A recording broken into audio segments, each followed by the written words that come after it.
Hello all, welcome to the third part of the embedded system workshop. So today, as a starting point in this third part, let us discuss about different domains that are there in electronics. So if you are already an electronics engineer, a professional basically, so you know there are different domains like hardware, firmware, mechanical, verification, validation, certification, and then IC design. So there are several things.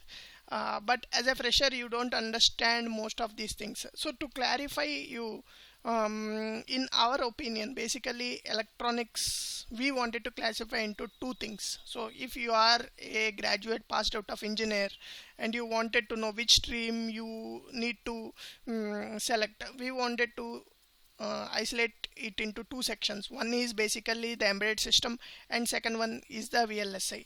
So what comes under embedded system is basically the hardware design, the firmware design, and the certification that is involved.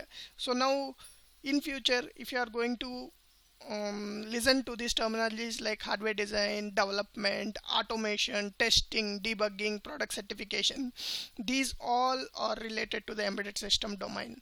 And if you are listening more of a verification, validation, IC design, so this comes more under the VLSI domain. So now I hope you all basically can classify between embedded system and a VLSI. Yes, there is a much broader classification. So just as a point of discussion to clarify things from our side, so we wanted to give this difference. Now moving ahead, what is the most important thing that you have to start with when you have started venturing this embedded system domain? So the first thing is you just need to understand what is an analog signal and what is a digital signal. So signal is nothing but a representation of a energy that is present around you. Like for example, if you are talking about your voice, so your voice is nothing but it varies continuously. Your pitch will vary, and then if you represent it, you could see on the left side this could be one like a sound wave. So this type of signal which varies continuously with time is called a analog signal. And then you have other type of signal called the digital signal, which is like which will have a level called a 0 or a 1. So this is the digital signal and analog signal.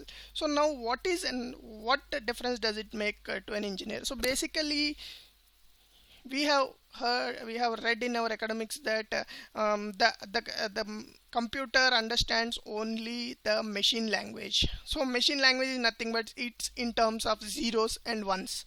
0 is the lower voltage, 1 is the higher voltage. So this is 0 and this is 1. So basically all the digital signals are represented in this way. So one has to understand that there will be a threshold, okay, and any voltage above that threshold is called a 1. So here it is represented just by a single voltage, but generally in real time scenarios you see a signal which has varying voltages, which is not continuously like this, which varies discretely. So this type of representation is called a digital signal. So this is what the main difference is. And then first of all, what we have to basically remember is that whatever it may be, whether it is a analog or a digital, it is just a voltage. Okay, so a voltage signal, which is nothing but a energy that is represented in different ways. So your processor or the microcontroller can process only the digital signal. So the analog signal that you give at the input should be modified into digital signal before you could work on it.